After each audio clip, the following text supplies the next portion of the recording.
Story 1: The Whisper Behind the Vent. The first time I heard my name come from inside the wall, I was lying in bed with my phone on my chest, half awake, watching the blue light flicker across the ceiling. It was after midnight, one of those quiet nights where the whole apartment building seemed to be holding its breath. No traffic outside, no footsteps from upstairs, no television through the floor. Even the refrigerator in the kitchen had stopped humming, leaving the bedroom so still that I could hear the fabric of my blanket move whenever I shifted. Then someone whispered my name. Not loudly, not clearly enough that I could convince myself it was real right away. It was soft, stretched, thin, like it had traveled through dust and wood before reaching me. I froze with my thumb on the screen. For a few seconds, I did not breathe. I stared at a dark square of the air vent above my closet door, because that was where it seemed to come from. The vent was old, painted over so many times that the edges looked sealed shut, and during the day, I barely noticed it. At night, it became this black mouth in the wall. I told myself it was the pipes. That was the first thing my mind reached for, because old buildings make old building sounds. They groan, they pop when the temperature drops. Air moves through places you cannot see. Sometimes the neighbors' voices carried in weird ways through the ductwork, especially if someone was talking in the bathroom or near their kitchen. So I waited for another sound that made sense. A toilet flushing, a cabinet closing, someone laughing too loud on the other side of the wall. Nothing came. Only that thick silence again, pressing into the room. After a minute, I sat up and whispered, "Hello." I felt stupid the second I said it. My voice sounded small in the darkness, like I had admitted there was something there. I leaned forward, listening, and the springs of my mattress made a tiny creak beneath me. The vent stayed silent. I turned on my lamp, climbed out of bed, and walked over to the closet.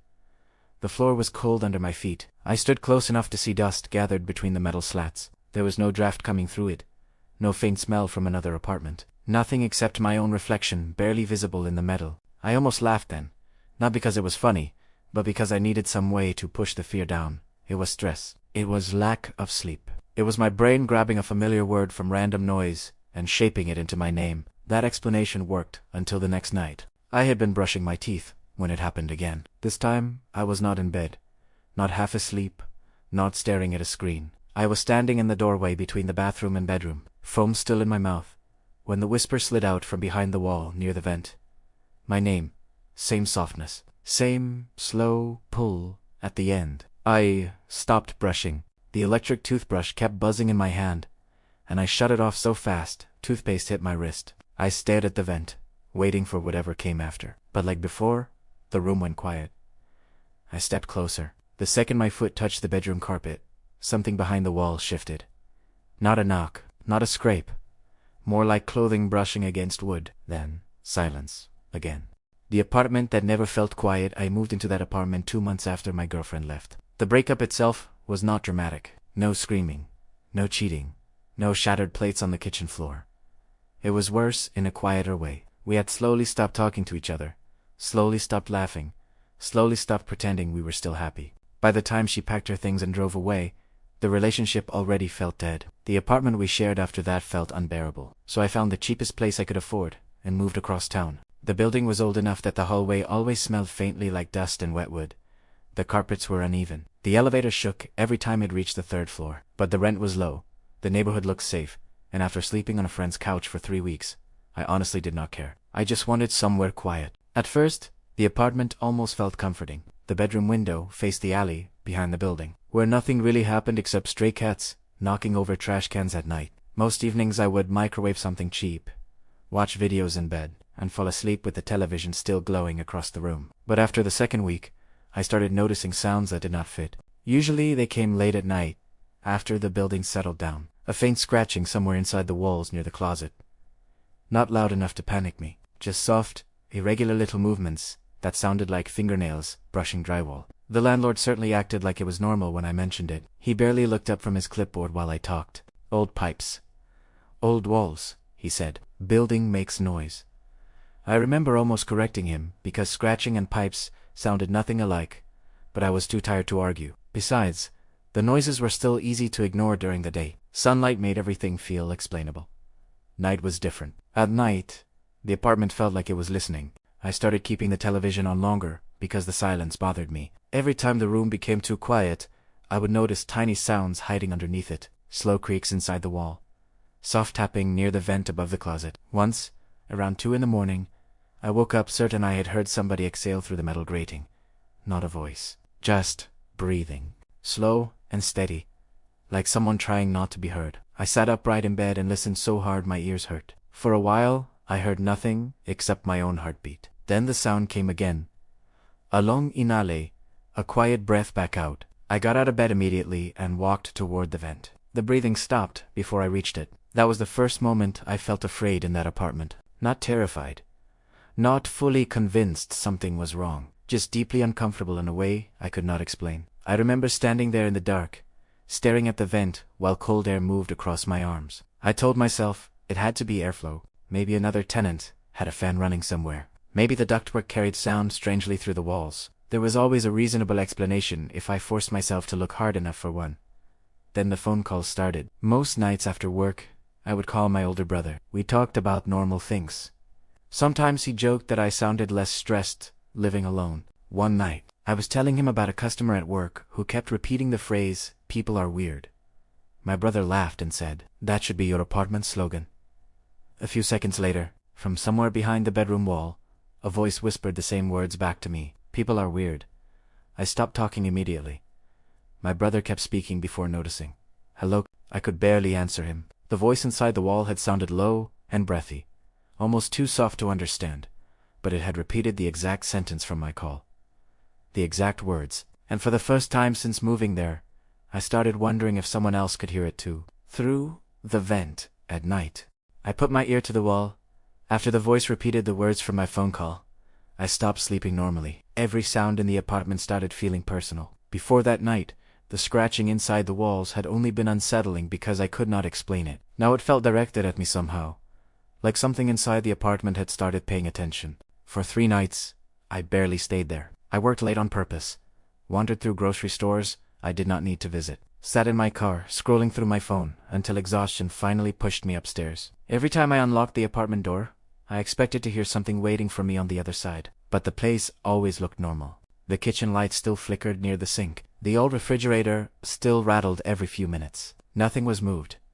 Nothing was missing. The apartment gave me just enough normalcy to make me feel ridiculous for being afraid. That feeling disappeared on Thursday night. I had fallen asleep on the couch with the television on low volume when a scratching sound inside the bedroom wall woke me up around 3 in the morning. At first I stayed perfectly still under the blanket, hoping it would stop if I ignored it. Instead, it got louder.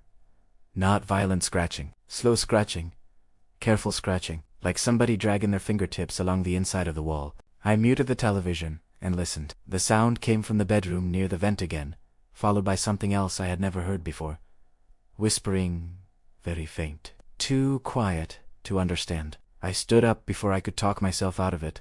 The apartment felt freezing as I walked into the bedroom. Moonlight from the alley window stretched across the carpet in pale stripes. The vent above the closet looked darker than the rest of the room, almost like a hole cut into the wall instead of metal. The whispering continued. I could not make out words yet, only soft overlapping sounds. 2 different voices speaking at the same time. One sounded distant, muffled somewhere deeper inside the wall. The other sounded close, close enough that I could hear the wet sound of breathing between certain words. Every instinct told me to leave the apartment immediately. I actually grabbed my keys from the dresser and stood there holding them while the whispering continued behind the wall. Then I heard my name again. Quiet, calm, / almost patient. I wish I could explain why that made me step closer instead of running out. Maybe fear does that sometimes? Maybe once your brain accepts something impossible, part of you needs to see how far it goes. I moved toward the vent slowly, trying not to make noise. The closer I got, the clearer the voices became. One voice kept murmuring too softly to understand, but the second voice sounded like it was directly behind the drywall beside my bed. I could hear tiny pauses between breaths, tiny clicks in the throat, human sounds. My mouth had gone completely dry. I remember staring at the wall beside the vent and noticing how uneven the paint looked there, like the surface had been patched before I moved in. The whispering stopped for a second, then started again immediately after I shifted my weight on the floor. That was when I realized they could hear me too. I do not know why I did it. Curiosity, maybe, or panic. But before I could stop myself, I leaned forward and pressed my ear against the wall.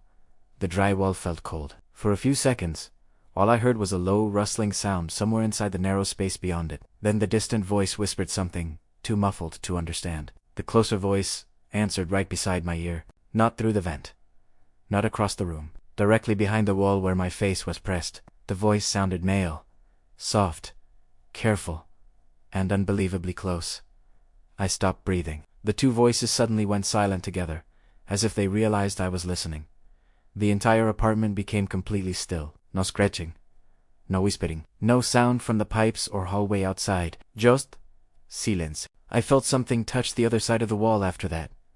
Not a knock, more like pressure, slow and deliberate, as though somebody had leaned forward to. The drywall gave a faint creak beneath my cheek. I wanted to pull away, but my body would not respond. Every muscle locked in place, while my mind tried to convince itself there was empty space behind that wall. Then I heard a sound that I still think about now, whenever an apartment becomes too silent at night. Then, inches from my ear, the closer voice whispered one sentence.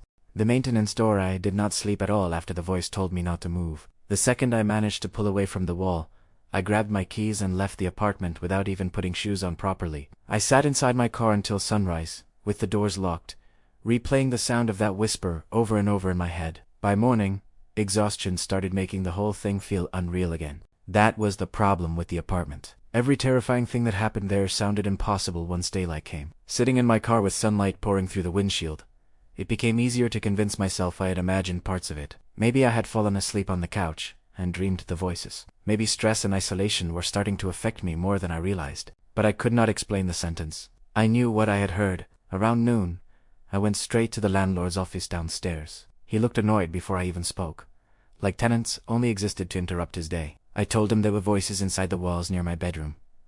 Real voices. Not pipes. Not neighbors. For the first time since I moved in, he stopped acting casual. Not scared exactly. Just uncomfortable. He stared at me for a second too long before saying, "Nobody's in those walls." Those walls. The way he said it made my stomach tighten immediately. I asked him what he meant, and he hesitated before explaining that there was an old maintenance corridor running behind several apartments on my floor. According to him, it had been sealed off years ago, after plumbing repairs. He said workers used to access pipes and electrical wiring through it, but nobody went back there anymore. "Can I see it?" I asked. He shook his head too quickly. "There's nothing there." That answer bothered me more than if he had simply refused. I spent the rest of the afternoon thinking about the corridor. Every strange sound in the apartment suddenly made more sense. The scratching, the breathing through the vent, the whispering. If there was empty space behind the walls, then somebody could have been moving around back there the entire time. That night, I noticed the maintenance door for the first time. It sat at the far end of the third-floor hallway beside the stairwell, painted the same beige color as the walls around it. I must have walked past it 20 times before without paying attention. There was no sign on it, no handle on the outside, only a narrow metal lock near the frame, and fresh scratches near the bottom edge. I stood there staring at the door for almost a minute before hearing footsteps somewhere below me in the stairwell. The sound snapped me out of it. I went back inside my apartment and locked the door immediately, but I could not stop thinking about what was on the other side of that hallway wall. Around midnight, the whispering started again, very faint this time. I turned off every light in the apartment and listened from the bedroom doorway. The sound seemed weaker than before, almost distant, but it was still there. Soft, overlapping murmurs drifting through the wall near the vent. Then I noticed something else.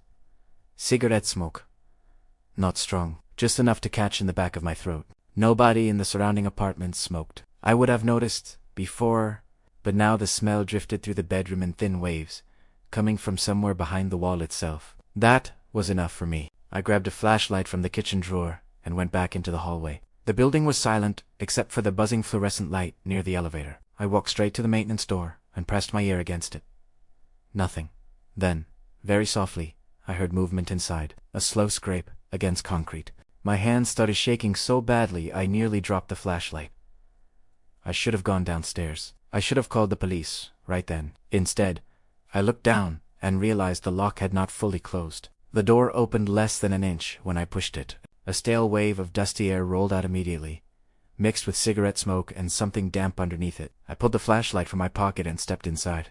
The corridor behind the walls was narrow and dark, stretching farther than I expected between exposed pipes and hanging wires. The concrete floor was covered in dust, except for a trail of footprints leading deeper into the darkness. Fresh footprints, and halfway down the corridor, directly behind where my bedroom should have been, there was a small round hole cut into the drywall, just big enough for somebody to look through.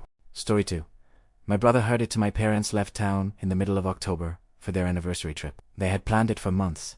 Something quiet near the mountains, where phone service barely worked. Since I was between apartments at the time, they asked if I could stay at the house for the week and keep an eye on my younger brother, Evan. I said yes immediately, because the house still felt familiar in a comforting way.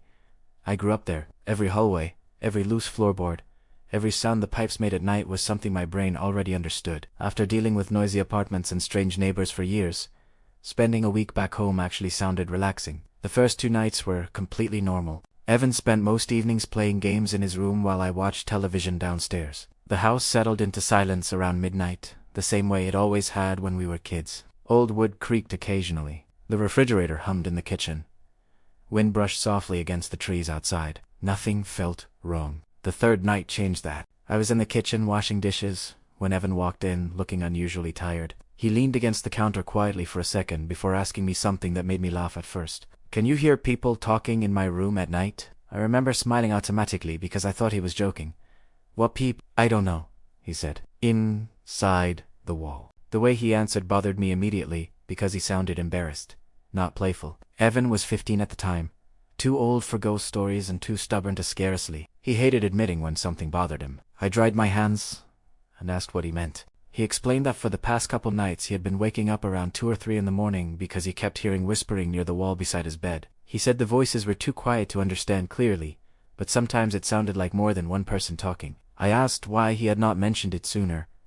He shrugged. "I thought it was the neighbors, or something." The problem was that there were no neighbors close enough to hear through those walls. Our house sat alone near the edge of a wooded road with a wide backyard separating us from the nearest property. At night, the area became so quiet, you could hear branches moving outside from inside the bedrooms. I told him it was probably pipes anyway. That answer did not convince either of us. Around midnight I checked his room myself, just to calm him down. Everything looked normal. The room smelled faintly like laundry detergent, and dust the way it always had. Posters still covered the walls. His desk lamp cast a soft yellow glow across the carpet. "See?" I said. "Nothing." Evan nodded, but he still looked uneasy. I stayed awake later than usual after that conversation, not because I believed him exactly, but because something about the way he described the voices felt too specific. Around 1 in the morning, I turned off the downstairs television and listened to the silence filling the house. That was when I heard it. Betty, faint. Betty, faint. A whisper upstairs. At first I thought Evan was still awake, talking into his headset while gaming. But the sound came again, after a few seconds. Softer this time. I could not make out words. Only the shape of a voice drifting through the ceiling above me. I stood completely still near the bottom of the staircase. The whispering stopped immediately. Then, from somewhere upstairs near Evan's room, I heard a slow scrape come from inside the wall. The voice knew our names after hearing the whisper downstairs. I stopped pretending Evan was imagining things. I went upstairs immediately, trying not to make noise on the steps. The hallway was dark, except for the weak blue light spilling from underneath Evan's bedroom door. I remember noticing how quiet the house suddenly felt. Not normal quiet. Heavy quiet. The kind where every movement feels too loud. I pushed his door open slowly. Evan was sitting upright in bed, staring toward the wall beside him. "You heard it too, didn't you?" Asked it. I did not answer right away because I was listening. The room felt colder than the rest of the house. Not freezing, just strangely cool, like a window had been left open somewhere nearby. Then the whisper came again. Soft. Low. Impossible to locate exactly. This time I realized why Evan looked so disturbed. The sound did not travel naturally through the room. It seemed to come from inside the wall itself, somewhere near the headboard behind his bed. I walked closer carefully. The whispering stopped the second my foot touched the carpet beside the bed. Evan looked at me, without speaking. I could tell by his expression that the same thing kept happening to him too. Every time somebody moved closer to the wall, the voices stopped completely. I checked outside the window first. Nothing. Just darkness covering the backyard and trees moving slightly in the wind. Then I pressed my hand against the wall near the bed. Cold. Not damp or damaged. Just unusually cold compared to the rest of the room. "Maybe there's an animal in there," I whispered. Evan shook his head immediately. "Animals don't say names." I stared at him for a second. "What?" He hesitated before answering. The voice said mine. Yesterday. A tight feeling spread through my chest after he said that. I wanted to ask more questions, but part of me already knew I would not like the answers. Evan explained that the whispering had started out sounding random at first, just faint talking, too quiet to understand. But the last 2 nights, certain words had become clearer. His name, my name, our mother's name once. I told him he probably misunderstood what he heard, but even while saying it, I could hear how forced my voice sounded. Neither of us slept much that night. I stayed in his room until almost sunrise, with the lights on. Nothing happened again, while the lamp remained lit. The wall stayed silent. Eventually, exhaustion won, and I convinced myself we had worked each other up over ordinary sounds. That feeling lasted exactly 1 more night. The next evening our mother called to check on us from the hotel. She spoke to Evan first, while I made food in the kitchen. I could hear parts of the conversation through the doorway. Mostly normal things. Did you finish homework? Did you feed the dog? Stop staying awake all night playing games. After the call ended, Evan looked calmer than he had in days. We watched television downstairs for a while, and by midnight things almost felt normal again. Then the power went out. The television snapped black mid-scene, throwing the entire house into darkness. At first I thought the neighborhood transformer had blown because storms sometimes caused outages in the area, but outside the windows, every other house still had lights. Only ours was dark. Evan immediately stood up from the couch. "Did you hear that?" he whispered. I listened carefully. At first, there was nothing except the faint ticking sound old houses make after losing power. Then a voice drifted down from upstairs. Soft, female. Evan, both of us froze. The voice sounded almost exactly like our mother. Not perfectly. Something about the tone felt slightly wrong, too flat and breathy, but close enough that my brain recognized it immediately. The whisper came again from the second-floor hallway. "Come here." Evan grabbed my arm so hard it hurt. Our mother was 3 states away. Neither of us moved. The house stayed completely dark around us, while the voice upstairs shifted softly into whispering again. I could not understand most of it, but every few seconds another familiar word floated down through the darkness. Aware, names. And the second I reached for my phone flashlight, the whispering stopped completely. The empty crawl space, the whispering never happened when the lights were on. That became the rule both Evan and I silently accepted after the power outage. Every strange sound, every voice from inside the walls, every moment that made the house feel wrong only happened in darkness. So for the next 2 nights, we kept lights on, everywhere. Hallway lights, kitchen lights, the lamp beside Evan's bed. I even dragged an old floor lamp into the upstairs hallway, because neither of us liked walking through shadows anymore. It felt ridiculous during the daytime, but once the sun went down, the fear always returned. Our dog started acting strange too. Murphy normally slept downstairs near the laundry room every night, but after the whispering started, he refused to go upstairs at all. Whenever he reached the middle of the staircase, he would stop and stare toward the second-floor hallway with his ears pulled back. Then he would slowly back away. That bothered me more than I wanted to admit. On the 4th night, Evan told me he thought the voices were moving. At first I assumed he meant the sounds changed rooms sometimes, but he shook his head immediately. "No," he whispered. "Inside the walls." He explained that the whispering no longer stayed near the same section beside his bed. Sometimes it sounded farther down the hallway, sometimes near the ceiling. Once he thought he heard it beneath the floor for a few seconds before it disappeared again. That was when I decided to check the crawl space. Our house had a narrow, unfinished area running beneath part of the second floor, accessible through a small panel inside the hallway closet. My father stored old boxers there when we were kids. I remembered crawling around inside it once, years earlier with a flashlight before getting yelled at for tracking insulation through the house. I waited until morning because there was no chance I was opening that panel at night. Evan stood behind me quietly while I pulled the closet door open. The access panel looked exactly the same as I remembered. Thin wood, rusted latch, dust gathered thick around the edges.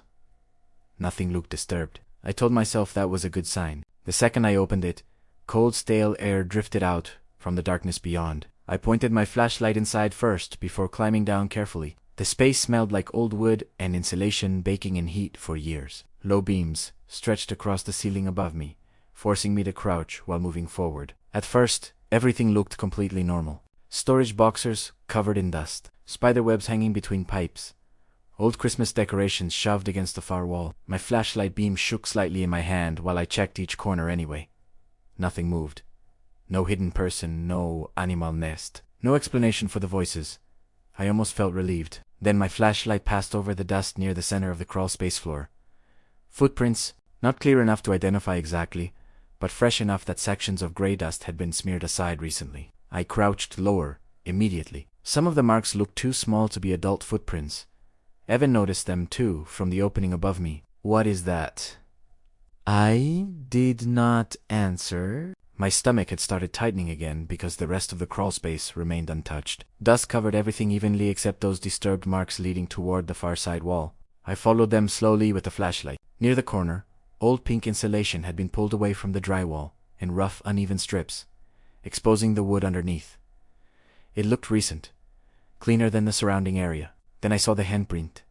Small, pressed clearly into the dust beside the exposed section of wall. A child-sized handprint with long, narrow fingers. And directly above it, scratched faintly into the wood behind the insulation, was a single word. "Hello." Story 3. The house with sealed walls. I bought the house because nobody else wanted it. At least, that was what the realtor joked during the showing. The place sat alone at the end of a narrow gravel road about 40 minutes outside town, surrounded by empty fields and tall trees that blocked most of the wind. It was small, old, and cheaper than anything else I had looked at for months. After renting cramped apartments for years, the silence out there felt peaceful. The house itself only had 2 bedrooms, a tiny kitchen, and a living room with faded wallpaper peeling near the ceiling.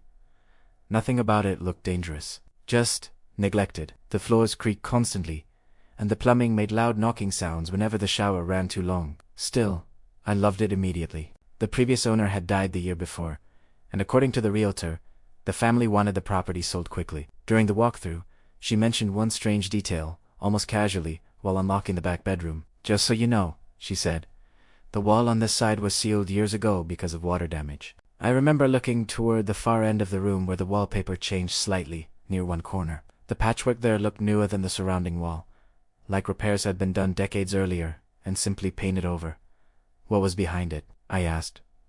She shrugged. "Old storage space, I think." That answer should have sounded strange to me. Instead, I barely thought about it. People close rooms off in old houses all the time.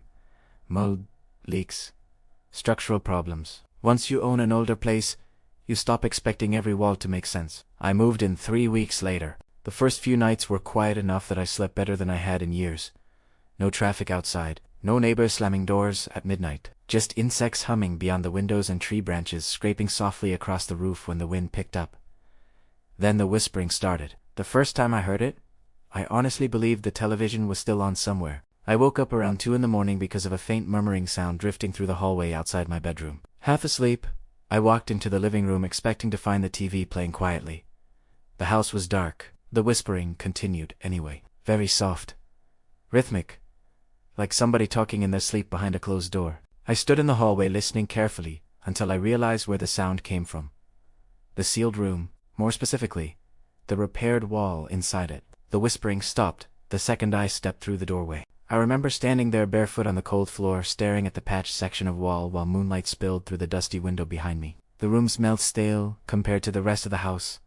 Like trapped air in old wood, nothing moved. Eventually I convinced myself I had imagined the sound and went back to bed. The next night, it happened again. This time I stayed still and listened before getting up. The whispering sounded clearer somehow. Not loud enough to understand words, but definitely human. Low, overlapping murmurs drifting through the hallway from the sealed room. I grabbed my phone and checked the time. 2:13 a.m.